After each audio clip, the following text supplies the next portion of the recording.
दर्ज क्यों नहीं कराई। इसके साथ ही शासन और प्रशासन ने कोर्ट ने पूछा है कि आखिर 7,000 लोगों की भीड़ को कंट्रोल करने में आप फेल कैसे हुए। कोर्ट ने सीबीआई से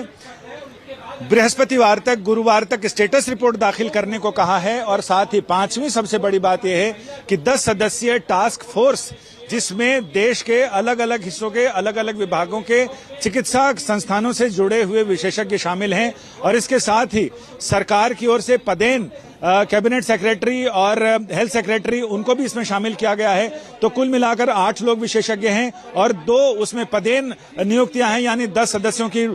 रिपोर्ट है जिसे 3 हफ्ते में अंतरिम रिपोर्ट देने का निर्देश सुप्रीम कोर्ट ने दिया है कि आखिर इस मामले में क्या क्या किया जा सकता है। केंद्र सरकार पहले ही ये घोषणा कर चुकी है कि वह केंद्रीकृत कानून बनाएंगे, लेकिन ये टास्क फोर्स जो राष्ट्रव्यापी राष्ट्रीय टास्क फोर्स है ये डॉक्टरों की सुरक्षा और ऐसे मामलों से कैसे निपटा जाए उसके बारे में एक रिपोर्ट अंतरिम रिपोर्ट 3 हफ्तों में सुप्रीम कोर्ट को सौंपेगी।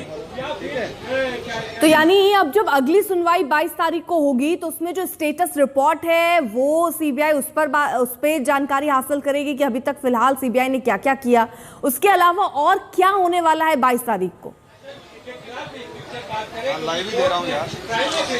सीबीआई जानकारी हासिल नहीं करेगी, जबकि जो हासिल जानकारी है वो सुप्रीम कोर्ट को देगी और वो बताएगी कि अब तक उसके इस मामले में क्या क्या फाइंडिंग्स रही हैं। इसमें हो सकता है कि लेटेस्ट रिपोर्ट का भी जिक्र हो, ये भी हो सकता है कि जो मानव अंगों की तस्करी का मामला जो अभी चल रहा है वो ऑन रिकॉर्ड सुप्रीम कोर्ट के सामने रखा जाए। अब तक जो फाइंडिंग्स हैं उसमें बताया जाए कि संकेत किस तरफ मिल रहे हैं और अगली सुनवाई जब होगी तो उसमें राज्य सरकार भी जो रिपोर्ट फाइल कर रही है, राज्य सरकार भी अपना पक्ष रखेगी और बताएगी कि उसने अब तक क्या किया है और इसमें जो सवाल आज पूछे गए थे हो सकता है कि उसका जवाब राज्य सरकार 22 तारीख को होने वाली सुनवाई में करे। तब तक वो भी अपना दिमाग चला लेगी कि इस पर कोर्ट के सवालों से बचने के लिए और क्या जवाब दिया जाए जिससे सांप भी मर जाए, लाठी भी ना टूटे और अपनी कुछ बेइज्जती और बदनामी भी ना हो।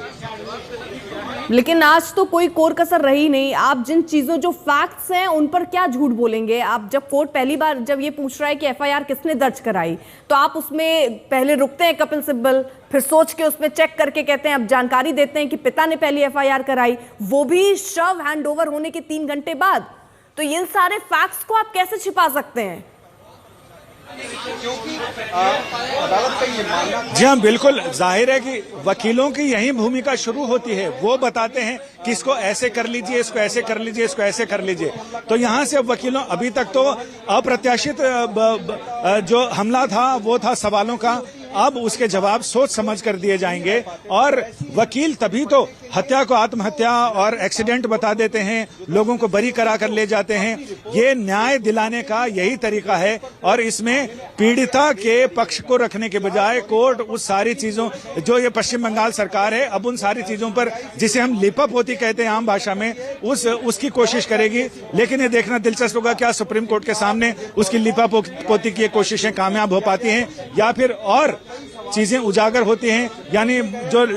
आम भाषा में कहते हैं और कपड़े फटने की बात आती है। वो देखना दिलचस्प होगा कि सरकार की स्थिति, क्या सरकार अपनी बातों से सुप्रीम कोर्ट को संतुष्ट कर सकती है, आश्वस्त कर सकती है या फिर कोर्ट के सवालों में और ज्यादा फंसती चली जाती है। संजय, एक तरफ तो देखिए जिस तरह ये कोर्ट की तरफ से बड़ी बड़ी टिप्पणियां की गई हैं जिस पर सीधे तौर पर यहाँ प्रशासन पर सवाल उठ रहे हैं कि आखिरकार कैसे यहाँ पर कितनी जगह पर गलतियां हुई हैं, उन गलतियों को उजागर करते हुए नजर आ रहे हैं। लेकिन ये बताइए कि कोर्ट में कपिल सिब्बल तो रहे जो सरकार का पक्ष रखते हुए नजर आए, और भी वकील थे, क्या पीड़ित परिवार की तरफ से भी कोई था जो उनका पक्ष भी रख सके? क्योंकि वो भी कई सवाल उठा रहे हैं, वो पोस्टमार्टम को लेकर सवाल उठा रहे हैं, वो बॉडी हैंडओवर को लेकर, वो जिस तरह दिखाया गया बॉडी छेड़छाड़ वहां पे क्राइम सीन के साथ, ये तमाम बड़े आरोप पीड़ित परिवार की तरफ से भी हैं। उनकी तरफ से भी आज कोई था कोर्ट में? पीड़ित परिवार की तरफ से फिलहाल कोई नहीं है, लेकिन जब पीड़ित परिवार की ओर से कोई नहीं हो तो स्टेट की या जांच एजेंसी की जिम्मेदारी होती है कि वो पीड़ित परिवार की बात कोर्ट तक पहुंचाए। तो ऐसे में अभी सीबीआई इस मामले की जांच कर रही है। सीबीआई हो सकता है कि अपनी रिपोर्ट में पीड़ित परिवारों के आरोपों का जिक्र करे और अब तक मिले एविडेंसेज का जिक्र करे, अब तक जांच किस दिशा में जा रही है उसका जिक्र करे, जांच में अब तक क्या तथ्य मिले हैं उसका जिक्र करे और ये बताए कि कहां-कहां शासन और प्रशासन कहां-कहां फेल रहे हैं और कि कहाँ गुफप है, कहां पर ऐसा बिल और छेद है जिसे भरने की कोशिश राज्य सरकार कर रही है। लेकिन ये अब जांच एजेंसी की जिम्मेदारी है कि वो कोर्ट को इन तमाम तथ्यों के बारे में जानकारी दे, निष्पक्ष और स्वतंत्र रूप से जांच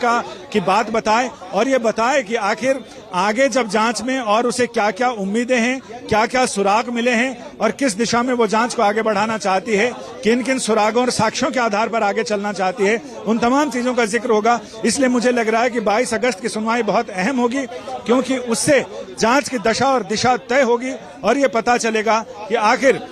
सीबीआई के हाथ में कितने मजबूत सुराग और साक्ष्य हाथ लगे हैं जिसकी डोर पर चलकर वो ऊपर तक पहुंच सकती है। बिल्कुल। और इंद्रजीत भी हमारे साथ, हमारे सहयोगी इस वक्त जुड़ चुके हैं। इंद्रजीत, इस पूरे केस में एक प्रेशर तो सीबीआई के सामने था ही कि आपको जल्दी जल्दी फैक्ट्स फाइंड करने कि आखिरकार हुआ क्या, कहां क्या सबूत हासिल हो रहे हैं, लेकिन अब कोर्ट ने भी स्टेटस रिपोर्ट मांगा है। ऐसे में अब सीबीआई और तेज करेगी अपनी जांच को, किस तरह एक्शन में दिख रही है? बिल्कुल बिल्कुल, बहुत ज्यादा प्रेशर इस वक्त अब सीबीआई के ऊपर आता हुआ दिख रहा है, क्योंकि आज लेके ये सातवां दिन है सीबीआई को जब से ये केस हैंडओवर किया गया है, लेकिन अभी तक नए सिरे से किसी व्यक्ति की अरेस्ट नहीं हुई है। जो अरेस्ट कोलकाता पुलिस ने किया था उसी को मद्देनजर रखते हुए सीबीआई अब ये जांच को आगे बढ़ा रही है और जो एक्स प्रिंसिपल हैं उनकी 5वां दिन आज फिर से सवाल जवाब उनका हो रहा है, इंटरोगेशन हो रहा है। लेकिन जैसे कि कोर्ट ने अब कह दिया है कि अब सुप्रीम कोर्ट को रिपोर्ट दाखिल करना पड़ेगा, स्टेट गवर्नमेंट को, कोलकाता पुलिस को और सीबीआई को भी। तो कहीं ना कहीं 22 तारीख को जब रिपोर्ट सीबीआई देगी तब सीबीआई की रिपोर्ट में, उस सुनवाई में, जैसे संजय जी कह रहे थे, उसमें काफी चीजें स्पष्ट हो जाएंगी कि अब तक ये जो इन्वेस्टिगेशन है, 9 तारीख को ये हादसा हुआ था, आज 20 तारीख है, पिछले 10 दिनों से ज्यादा हो गया, 11 दिन, कितना सबूत हाथ लगा है सीबीआई को, इन्वेस्टिगेटिंग टीम को, क्या नया कुछ राज वो खोल पाए हैं इस पूरे ही मसले में। अगले 48 घंटे में यह पता चल जाएगा जब सीबीआई अपनी रिपोर्ट सुप्रीम कोर्ट को सौंपती है, और शायद उसके बाद पता चलेगा सुप्रीम कोर्ट, देश के सबसे उच्च न्यायालय, वो किस तरह से इसको दिशा निर्देश देती है इस इन्वेस्टिगेशन को। बिल्कुल। और हमारे साथ संजय भी लगातार हमारे सहयोगी मौजूद हैं। संजय, एक और टिप्पणी पर यहाँ पर मैं आपसे सवाल पूछना चाह रही हूँ, क्योंकि कोर्ट ने कहा ये सिर्फ कोलकाता में हुआ एक मामला नहीं है, ये डॉक्टरों की सुरक्षा का मामला है। साथ ही साथ कोर्ट की ये भी टिप्पणी जिसमें वो कहते हैं कि महिलाएं बहुत सारी ऐसे हैं जो वर्क प्लेस में अपने आप को अगर सुरक्षित नहीं रख रही, तो ये सिर्फ एक डॉक्टर का नहीं, क्या और भी जगहों पर जहां महिलाएं काम कर रही हैं उनके लिए भी कोई टिप्पणी या टास्क फोर्स उसमें भी उपाय सुझा सकता है, और ये हर जगह लागू हो जहां पर महिलाएं काम कर रही हैं? जी हाँ, बिल्कुल।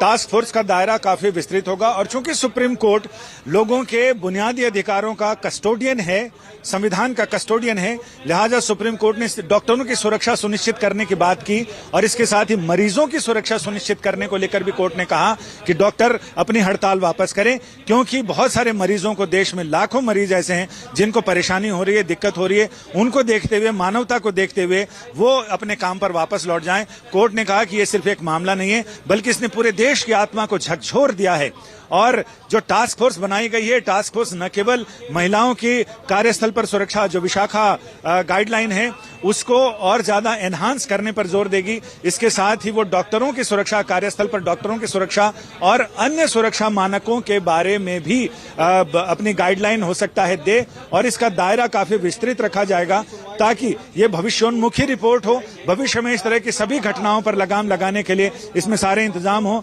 सजा का प्रावधान हो और तमाम चीजें ऐसी होंगी जिसमें इसे, चूंकि इसमें देश के अलग अलग हिस्सों से, चिकित्सा के अलग अलग क्षेत्रों से विशेषज्ञों को शामिल किया गया है ताकि वो डॉक्टरों की, मरीजों की, अस्पताल परिसर की सुरक्षा सुनिश्चित करने को लेकर एक समुचित गाइडलाइन तैयार करें, एक विस्तृत और गहरी गाइडलाइन तैयार करें ताकि वो आगे आने वाले कई दशकों तक काम आए और उसमें ऐसे प्रावधान, सख्त प्रावधान किए जाएं जिस पर आगे चलकर इस तरह की सुविधाओं, इस तरह की सुरक्षा और सुविधा को सुनिश्चित किया जा सके। इंद्रजीत भी हमारे साथ मौजूद है। इंद्रजीत, पॉलीग्राफी टेस्ट के बारे में क्या जानकारी मिल रही है, क्योंकि अब हो सकता है अगर आज वो टेस्ट हो तो उसकी जानकारी भी कोर्ट के सामने रखी जाए, क्योंकि स्टेटस रिपोर्ट फाइल करनी है सीबीआई को।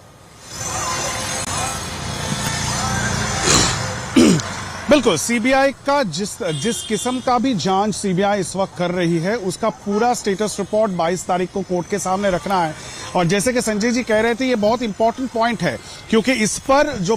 मुख्य न्यायाधीश है डीवाई चंद्रचूड़, उन्होंने काफी समय इस पे वक्त बिठाया, ये कहते हुए कि 36 घंटे काम करवाया जाता है। सरकारी जो डॉक्टर्स हैं उनको क्या सुविधा मुहैया किया जा रहा है, क्या उनके पास अलग से रूम है, महिलाओं के लिए रेस्ट रूम, पुरुष के लिए रेस्ट रूम, एडिक्वेट पीने का पानी का बंदोबस्त किया जाना, क्योंकि ऐसे दिखने में आता है कि बहुत सारे सरकारी अस्पताल में कोई रेस्ट रूम नहीं होता है डॉक्टर्स के लिए, तो जहां पे पेशेंट्स है वहीं पे उनको रेस्ट रहने के लिए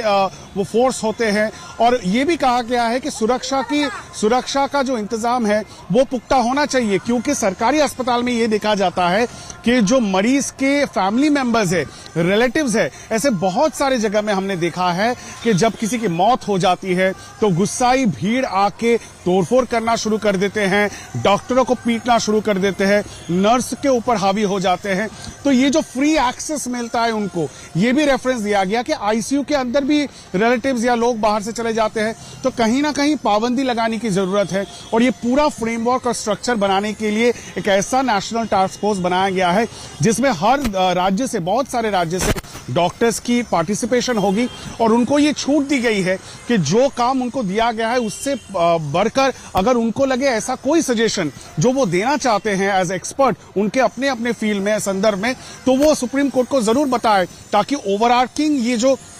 फ्रेमवर्क और सिस्टमिक चेंजेस चाहिए वो सुप्रीम कोर्ट चाह रही है इसके हो। सिर्फ कोलकाता के इस केस को मद्देनजर रखते हुए इस वक्त पूरे देश में मेडिकल सिस्टम में जो लक्यूना है, जो कमी है,